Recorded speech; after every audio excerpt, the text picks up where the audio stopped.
Gold, trusted gold buyers. మీరు తాకట్టు పెట్టిన బంగారాన్ని విడిపించి ఈ రోజు ఉన్న మార్కెట్ ధరకు కొనబడను. సీతమ్మగారు, సీతమ్మగారు, నోకాలమ్మ గుడికి వెళ్ళొచ్చాను. ఇదిగోనమ్మ ప్రసాదం. నా బిడ్డకు బాగుంటేను, ఇంటి మీదకి వచ్చిన కట్టం తప్పితేను ఈ వేళ గుడికొత్తానని మొక్కుకున్నానమ్మా. కృష్ణబాబు దయ వల్ల నా కట్టం తప్పిందమ్మా. అదేమిటి, నిన్న ఉదయం సింహాచలం మా ఇంటికి వచ్చి కష్టం చెప్పుకుంటే 500 నేనిచ్చానే. ఎంత పని చేశారమ్మా? ఆ సన్నాసుడు మాటలు నమ్మి వాడి చేతిలో డబ్బులు పెట్టారా? వాడు వాడి పక్కనున్న ఆ పకీరేదవా మీ దగ్గర నుంచి తెచ్చుకున్న డబ్బుతో రోజంతా తాగుతూనే ఉన్నారమ్మా. అయితే మీకు డబ్బిచ్చి సహాయం చేసింది కృష్ణబాబే అన్నమాట. అవునమ్మా, కృష్ణబాబు 500 ఇచ్చి సహాయం చేయబట్టే కట్టంలోంచి గట్టెక్కానమ్మా నేను. కాస్త సర్ది కూడుంటే పెట్టండి అమ్మా. నిన్నటి నుంచి ఆ దొంగ సచ్చినోడు తాగుడు తప్ప కూడు తినలేదు. అది అట్టుకెళ్ళి అడిగి పెడతానమ్మా. అదేమిటి మంగా, బిడ్డ చావు బతుకుల మధ్య ఉంటే కూడా పట్టించుకున్న ఆ తాగుబోతుకి నువ్వు అన్నం పట్టుకెళ్తానంట? బుద్ధి లేదు. ఎవరు తిండి పెట్టకుండా ఉంటే వాడే మారు దారిలోకి వస్తాడా? అదేం మాటలమ్మా, కట్టుకున్నవాడు ఎలాంటి వాడైనా ఆడదానికి దేవుడమ్మా.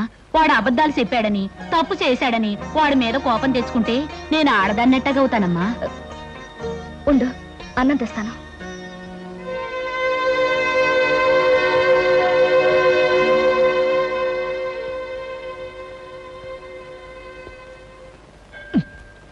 తీసుకో లక్ష్మి.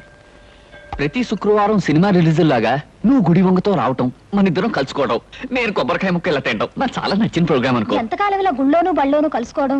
తొందరగా పెళ్లి చేసుకుంటే పోతుందిగా. నువ్వు చెప్పింది కరెక్టే అనుకో, కానీ చూడు, హిట్ ఫిల్మ్ లా మన ఇద్దరం గాఢంగా ప్రేమించుకుంటున్నాం. జాక్ పాట్ సూపర్ హిట్ లా మన ఇద్దరం పెళ్లి చేసుకుంటాం.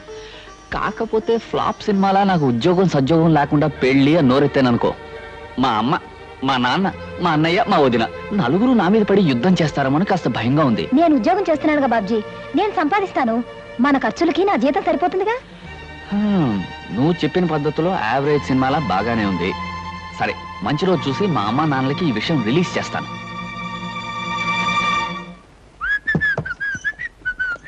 ఏమయ్యా బాబ్జీ, ఇలారా. ఏంటొద్దునా? కూరలు తరిగి పెట్టు, నాకు వేరే పనుంది. కూరలు తరిగి పెట్టడమా? అవునయ్యా, అవతల నాకు చాలా పనులున్నాయి. నువ్వు ఈ పని చే. అది కాదు వదినా, కూర తిని పెట్టమను, తిని పెడతాను. అయినా నేను కూరలు తరగడం ఏంటి? సరే, నువ్వు వెళ్ళి నీ పని చూసుకో, నేను తరిగి పెడతాను. నాకు ఇది అలవాటే.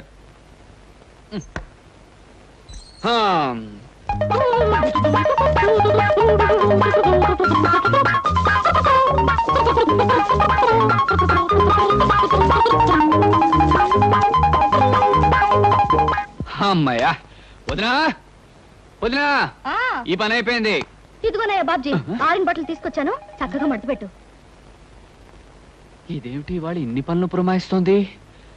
పొద్దున్న లేస్తూ ఎవరి మొహం చూశానో ఏమిటో. కానీ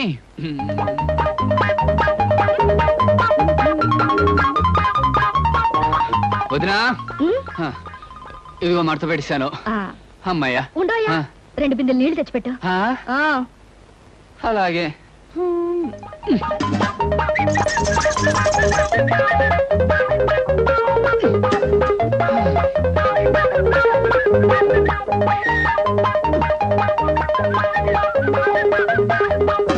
అమ్మయ్యా. వదినా, అదిగో బిందులతో నీళ్లు పెట్టేశాను. ఇంకేమైనా పని ఉంటే చెప్పు. అయిపోయిందని నీ వెళ్ళడం ఆపి నువ్వు చెప్పడం ఎందుకు? అన్ని పనులు చాలా చక్కగా చేసావు. Very good. నువ్వు ఒక మంచి హౌస్ హస్బెండ్ అవుతావు. హౌస్ హస్బెండా? అదేమిటి? ఇంటి పట్టు నుండి పని చేసుకునే ఇల్లాల్ని హౌస్ వైఫ్ అంటారు. అలాగే ఇంటి దగ్గర నుండి పని చేసుకునే మగవాణ్ణి హౌస్ హస్బెండ్ అంటారు. ఏమిటో నువ్వు చెప్పేది నాకేం అర్థం కావట్లేదు. ఇంకా అర్థం కాలేదా? నువ్వు ప్రేమించి పెళ్లాడాలనుకున్న అమ్మాయి ఉద్యోగం చేస్తుంది. నువ్వు ఉద్యోగం సద్యోగం లేకుండా ఊరమ్మటి పడి తిరుగుతున్నావు. రేపు పెళ్ళయ్యాక ఇంటి దగ్గర ఉండి పని చేయొచ్చు. ఎందుకంత కోపం? ఉద్యోగం పురుష లక్షణం అంటారు. ఆ లక్షణాలే నీలాంటి వాడిని ఏమంటారో నాకు తెలియదు. మగవాడన్నాక కష్టపడి 1 రూపాయన్నా సంపాదించాలయ్యా, లేకపోతే ఆడదానికి లోకు అవుతాడా, గుర్తుంచుకో.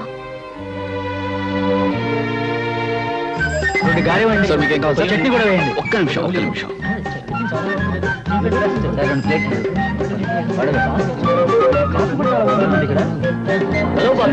హలో కుమార్, ఏమిటో మొబైల్ క్యాంటీన్ రన్ చేస్తున్నావు? ఒరే, మనిషి అన్నవాడు తప్పు నేరం చేయకుండా ఏ పని చేసినా మంచిదేరా. నీకేం కావాలో చెప్పు, ఫ్రీగా ఇస్తాను. సార్ మీకు 10 పైసలు కదా. ఇవ్వండి. అక్కడ చట్నీ కూడా వేయండి.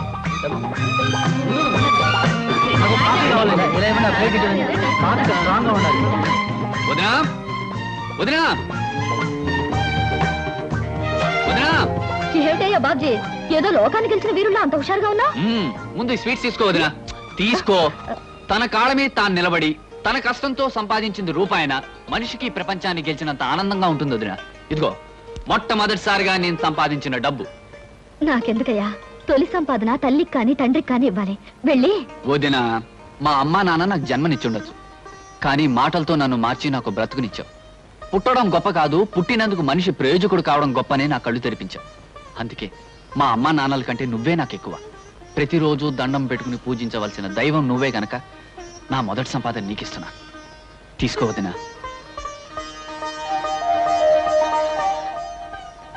మీ అమ్మా నాన్నల కంటే నన్ను ఎక్కువ అంటున్నావు అంటే నీ పెళ్లి బాధ్యత నా మీద వేసుకోవడం తప్పదంటావు, అంతేనా?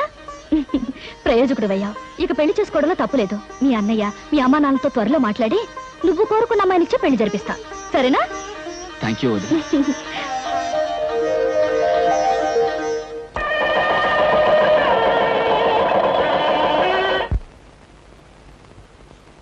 అమ్మా సీత, సీత.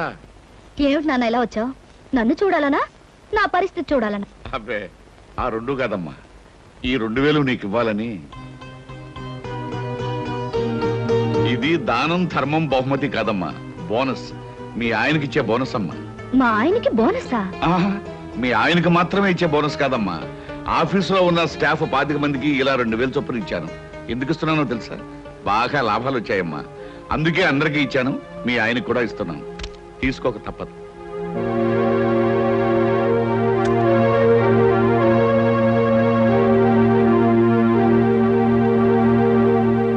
తీసుకోండి. ఏమిటమ్మా ఇది? నాకు పెళ్ళై కాపురానికి వెళితే 7 కొండల వాడికి 2001 రూపాయి హుండీలో వేస్తానని మొక్కుకున్నాను. ఆ చేత్తో నీ డబ్బు తీసుకెళ్లి దేవుడికి పంపించండి. అమ్మా సీత, అది కాదమ్మా. నాకు తెలుసునన్నా, ఈ కుటుంబం కోసం నువ్వు డబ్బిస్తే నేను పుచ్చుకోనని బోనస్ పేరుతో ఇవ్వబోయా. ఒక్క విషయం గుర్తుంచుకో, పంతానికి పట్టుదలకి నీ కూతురికి పెట్టింది పేరు. పైసా కూడా నీ నుంచి కుటుంబానికి అందడానికి వీల్లేదు.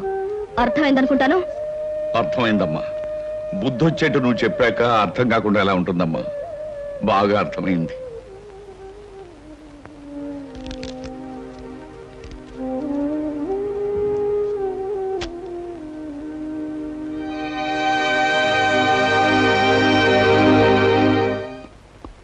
గుడ్ మార్నింగ్ మావయ్య గారు. ఏమిటి కవర్ చేశారట? చూడు కృష్ణ, మనం కొత్తగా పెట్టిన ఫర్నిచర్ ఏజెన్సీ తాలూకు సేల్స్ ప్రస్తుతం బాగానే ఉన్నాయి. కాకపోతే ఒక గొప్ప అవకాశం రాబోతుంది. తెలివిగా దాన్ని మనం పట్టుకోవాలి. అవకాశం అనేది కనిపించాలే గాని దాన్ని పట్టుకోకుండా వదలంగా అంకుల్. ఏమిటది? గవర్నమెంట్ హై స్కూల్స్ కి చైర్స్ టేబుల్స్ సప్లై చేయడానికి టెండర్స్ పెట్టుకోవడానికి కంపెనీలకు అవకాశం ఇచ్చారు. ఆ టెండర్ మందైతే ఖచ్చితంగా 5 లక్షలు, తప్పితే 10 లక్షలు ఆమొస్తుంది. అయితే తప్పకుండా ఆ టెండర్ మనదయ్యేటట్టు చేద్దాం. కాకపోతే ఈ టెండర్ కోసం చాలా కంపెనీలు ప్రయత్నం చేస్తున్నాయి. వాళ్ళందరికంటే తక్కువ కొటేషన్ తో మనం టెండర్ పెట్టాలి. ఇదిగో నేను అనుకుంటున్న ఫిగర్. Very good uncle.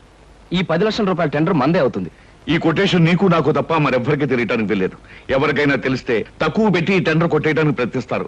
అందుచేత ఎవ్వరికీ తెలియకూడదు. ఆఖరికి అమ్మాయి సీత కూడా. అలాగే uncle. Hello, Mahalakshmi agencies proprietor Gopalarao speaking. ఏంటి, ధనలక్ష్మి ఏజెన్సీ వాళ్ళు కూడా టెండర్ వదులుతున్నారా? కొటేషన్ ఎంత?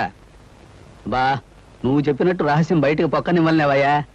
ఎంతో చెప్పు, నేను ఎంత కొటేషన్ ప్లేస్ చేయాలో నాకు తెలుస్తుంది. ఎంత? 10 లక్షల. ఆల్ రైట్, మిగతా విషయాలు నేను చూసుకుంటాను.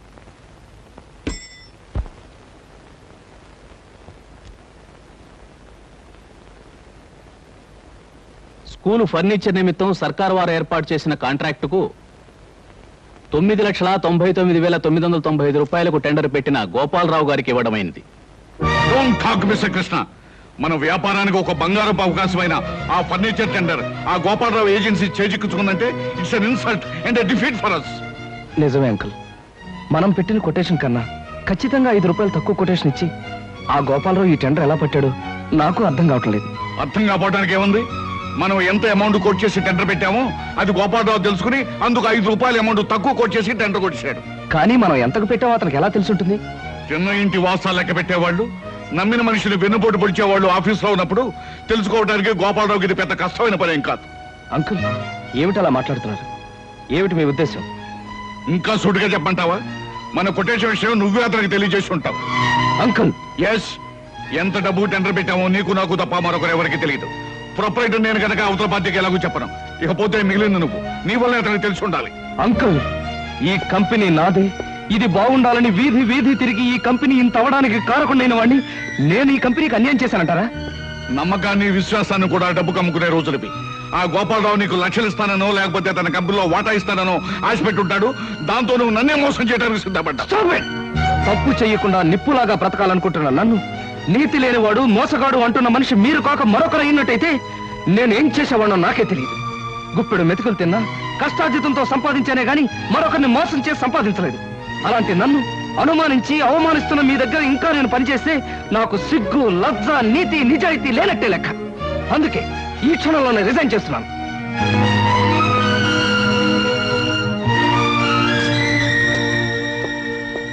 ఎంత వయసు వచ్చినా మంచేదో మోసమేదో తెలుసుకోలేని మిమ్మల్ని చూస్తే జాలేస్తుంది. I feel sorry for you.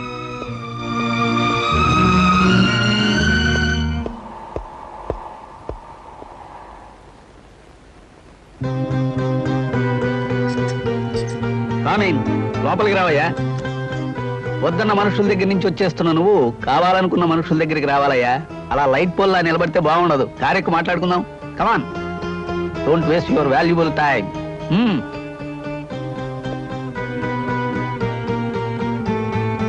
Driver, కార్బని. గోపాలరావు, మా కొటేషన్ ఎంత అనేది మీకు ఎలా తెలిసింది? అది బిజినెస్ సీక్రెట్ అయ్యా. బుద్ధున్న బిజినెస్ మ్యాగ్నెట్ ఎవడు బయటికి చెప్పడు. చెప్పొద్దులండి. నన్ను ఎందుకు తీసుకెళ్తున్నారు అదేనా చెప్తారా? వరసకి మామ, వృత్తిలో బాస్ అయిన కోటేశ్వరరావు నిన్ను అరిచి కరిచినంత పనిచేస్తాడని నాకు ముందే తెలుసు. ఇలాంటి తెలివైన వాడిని తెలివి తక్కువగా వదులుకుంటున్నప్పుడు పట్టుకోవడమే నాలాంటి తెలివైన వాళ్ళ పద్ధతి. అంటే ఏమిటి మీ ఉద్దేశం? ఏముంది, నిన్ను మా కంపెనీకి జనరల్ మేనేజర్గా అపాయింట్ చేద్దాం అనుకుంటున్నాను. ఇప్పటి వరకు నువ్వు తీసుకున్న జీతం 2000.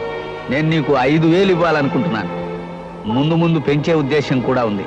ఇక నా కంపెనీలో పనిచేయడానికి నీకు అభ్యంతరమే ఉంటుంది? అదృష్టం, అవకాశం నా రూపంలో నిన్ను వెతుక్కుంటూ వస్తే ఏదో ఆలోచించి వదులుకోవటం చాలా పొరపాటయ్యా. ఓకే అనేసి. ఓకే సార్, మీరిచ్చే ఆఫర్ ఒప్పుకుంటున్నాను. లక్ష్మి, నేను అలా బయటికి అమ్మా అమ్మా. ఏమిట్రా గావు కేకలు? లక్ష్మి వాంతులు చేసుకుంటుంది. నేను చూస్తానుండు. పొద్దున్నే పెసరట్లు తింటుంటే ఎక్కువ తినకు, అజీర్తి చేస్తుందని చెప్పాను. చెప్పిన మాట వినవా? చూడు ఎలా బాధపడుతున్నావు. నువ్వు తిక్కాడివి. తిన్నందువల్ల కాదురా వాంతులు. మరి దేనికి? నువ్వు తండ్రివి కాబోతున్నావు. అబ్బా, నేను తండ్రిని కావడం ఏంటే? నాకు ఆల్రెడీ ఓ తండ్రి ఏడ్చి చచ్చాడుగా. గంప పగులుతుంది.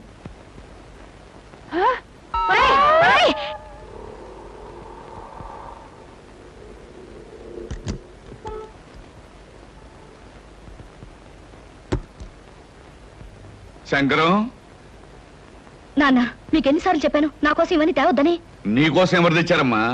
లక్ష్మి నిలదప్పిందని తెలిసి కానుగ్గా ఇచ్చేద్దామని వచ్చాను. అయినా నీకోసం తేవడానికి ఏం సందర్భం ఇటు చచ్చింది గనక. ఆహా, రండి బావగారు, రండి కూర్చోండి.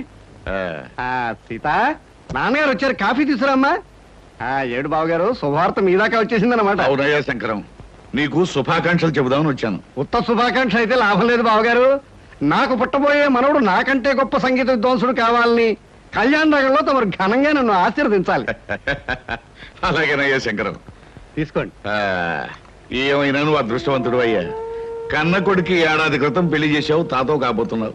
మరి నేను ఉన్నాను. కూతురికి 1 ఏడాదిన్నర క్రితం పెళ్లి చేసినా నా చేతి మీదుగా ఇంతవరకు ఏ అచ్చటా ముచ్చటా జరిపించలేకపోయాను. దేనికైనా రాసి పెట్టి ఉండాలయ్యా. అమ్మా సీత, నువ్వు ఇంకా ఇక్కడే కూర్చున్నావా? 5ంటికే పేరెంట్ వాళ్ళు వచ్చేస్తారు. అందరిలోనూ లక్ష్మికి బొట్టు పెట్టి మొదటిసారి కొత్త చీర నువ్వే ఇవ్వాలి. అలాగే అత్తయ్య గారు. కాకపోతే పెద్దవారు మీ చేతి మీదుగా ఇస్తే? పెద్దవాళ్ళం మేము చూసి ఆనందిస్తాం. పేరెంట్ జరుపుకోవాల్సిన చిన్నవాళ్ళు మీరు. నువ్వు వెళ్ళమ్మా, ఈ పని నేను చూస్తాను. వెళ్ళు.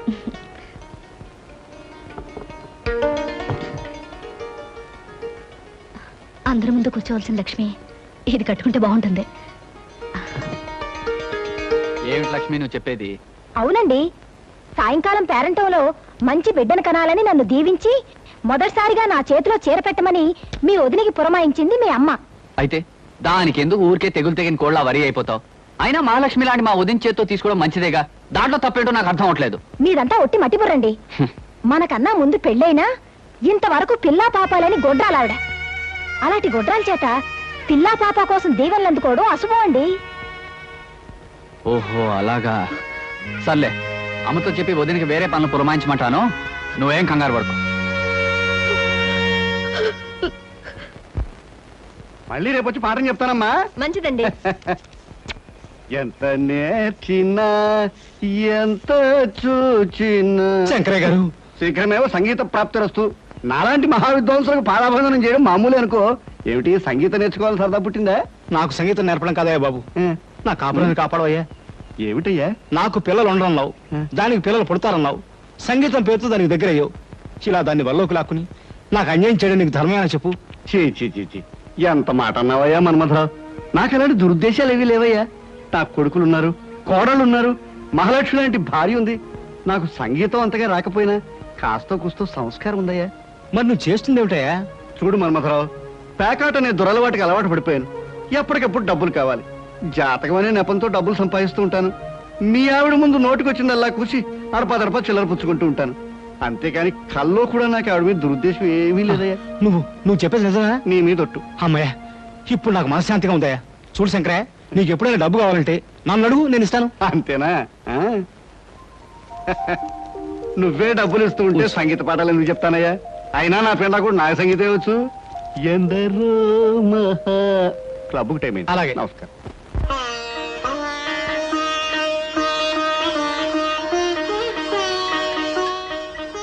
భగవంతుడా, ఈవేళ నా పుట్టినరోజు. ఎన్నేళ్ళు నా పుట్టినరోజు ఒక పండుగలా జరిగేది. కానీ ఈ పుట్టినరోజు నేనెందుకు పుట్టానో అనిపిస్తుంది. ఇక ముందు ముందు నా పుట్టినరోజులు ఎలా జరుగుతాయో ఏమిటో. అంత నీదయా. రండి బాబు గారు, రండి. మీ అమ్మాయి పుట్టినరోజున అఠాన్బాగంగా వచ్చారు. కూర్చోండి. సీత, సీత. ఏమిటి మావయ్య గారు? మీ నాన్నగారు వచ్చారమ్మా. నువ్వు మాట్లాడుతుండు, మీ అత్తయ్యతో చెప్పి కాఫీ పలహారాలు పంపిస్తాను. వెళ్ళమ్మా. ఈ ఇంట్లో పుట్టినరోజుకి పెద్ద ప్రత్యేకతలు ఉండవు నాన్న. మీరెందుకు ఇక్కడికి వచ్చారు? ఎవరి పుట్టినరోజుకి ఏ ప్రత్యేకత లేకపోయినా నా బిడ్డ పుట్టినరోజు నాకు ప్రత్యేకమైన రోజమ్మా. ప్రతి సంవత్సరం నీ పుట్టినరోజుకి ఏదో కానుకిచ్చేవాడిని. అలాగే ఈ సంవత్సరం కూడా నీకు ఇష్టమైన డైమండ్ నెక్లెస్ తీసుకొచ్చాను. బాగుంది నాన్న. దీని ఖరీదంతా? ఖరీదే ఉందమ్మా. అయినా కానుక తీసుకునేటప్పుడు ఖరీదు అడగడం ఏంటమ్మా? ఈ ఇంటి కోడలికి ఇంత ఖరీదైన నగలు పెట్టుకునే అర్హత లేదు నాన్న. తీసుకోండి. అమ్మా సీత, ఈ సీత కోటీశ్వరుడి కూతురు సీత కాదు నాన్న. ఒక కంపెనీలో ఉద్యోగస్తుడి భార్య. ఇంత విలువైన నగలు మీరు కానుక ఇచ్చినా కూడా నేను తీసుకోను. ప్లీజ్ తీసుకెళ్ళిపోండి. అది కాదమ్మా నేను చెప్పేది. మీరు ఇంకేం చెప్పక్కర్లేదు, నేను తీసుకోను. Please take it away. All right baby, ఇది నువ్వు ఎవరి చేత్తో ఏ విధంగా ఇస్తే తీసుకుంటావో నాకు తెలుసు. ఈ హారం నీ మెడలో వేసుకునేట్టు చేస్తాను.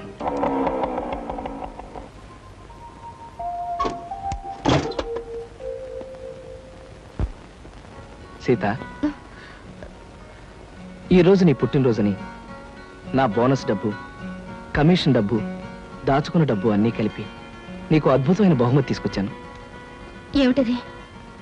నీకిష్టమైన రవల్ నెక్లెస్.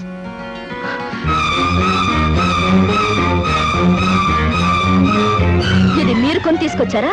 లేకపోతే కొట్లో కొట్టేసి తెచ్చానుకున్నావా? కాదా, పరాయి వాళ్ళ దగ్గర అడుక్కుని తెచ్చిచ్చారనుకుంటున్నాను. సీత, ఏమిటి నువ్వు అనేది? ఏమండి, మీ కష్టార్జితమైన సొమ్ముతో ఒక 100 రూపాయలు పెట్టి చీర తెచ్చిన ఆనందించేదాన్ని, లేక పావులా పెట్టి పువ్వులు తెచ్చిచ్చినా నేను సంతోషించేదాన్ని. అంతేగాని సిగ్గొదిలి ఎవరో కొన్న నగలు తీసుకొచ్చి అలవాటు ప్రకారం అబద్ధం చెప్పి నాకిద్దాం అనుకుని మిమ్మల్ని చూస్తుంటే ఒళ్ళు మండిపోతుంది. ఆ హారాన్ని చూస్తుంటే నాకు అసహ్యం వేస్తుంది. సీత, నువ్వు చాలా పొరపాటు పడుతున్నావు.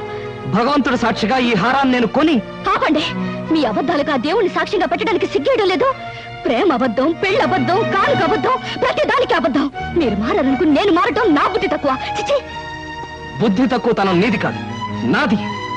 నిజమైన ప్రేమని, నిజాయితీ అయిన మనసుని అర్థం చేసుకోలేని నిన్ను నెత్తిన పెట్టి చూసుకోవటం నాది బుద్ధి తక్కువ. అనుక్షణం నా మనసును గాయపరుస్తున్నా ఓర్పుతో ఉండి నీ ప్రేమను పొందాలనుకోవడం నాది బుద్ధి తక్కువ. అసలు నీ కానుక తీసుకురావాలనుకోవడం నాది బుద్ధి తక్కువ. మనసనే అందమైన అద్దాన్ని భద్రంగా చూసుకోవడం పోయి దాన్ని బద్దలు కొట్టడమే జయంగా పెట్టుకున్న నిన్ను ఆ భగవంతుడు కూడా క్షమించడు. అమ్మా సీత, ఎన్ని పంతాలు పట్టింపులు ఉన్నా పుట్టినరోజు నాడు మీ నాన్నగారు స్వయంగా తీసుకొచ్చి ఇచ్చిన కానుకని కాదనకూడదమ్మా. ఆయన ఇస్తే తీసుకోలేదని మా చేత్తో ఇమ్మన్నారు. తీసుకోమ్మా.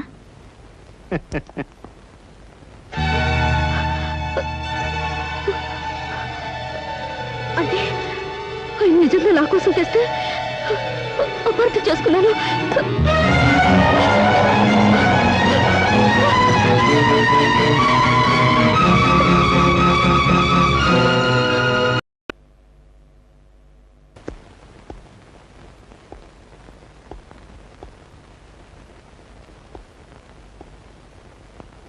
ఏమండి? ఎవరు? ఏమ్మా? ఒకసారి ఫోన్ చేసుకోవాలి. దాన్నే ఉందమ్మా, చేసుకో.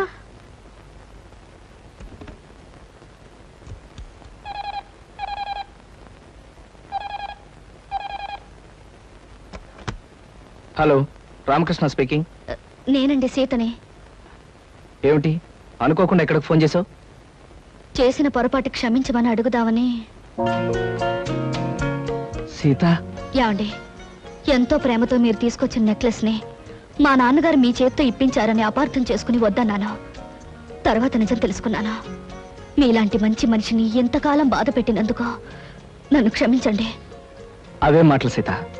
ఆలుమగల మధ్య ఉండాల్సింది మన్నింపులు క్షమాపణలు కాదు, ప్రేమ, అనురాగం. ఈరోజు సాయంకాలం మీకు నచ్చిన చీర కట్టుకుని మీకోసం ఎదురు చూస్తుంటాను. తొందరగా రావాలి. తప్పకుండా వస్తాను సీత. ఈ రోజు మన జీవితంలో మరుపురాని రోజుగా మారాలి. అయితే 6 గంటలకు రావాలి. ఎంత పనున్నా, ఎలాంటి పరిస్థితి వచ్చినా మీరు వచ్చే తీరాలి. లేకపోతే నా మీద ఒట్టు. తప్పకుండా వస్తానుగా.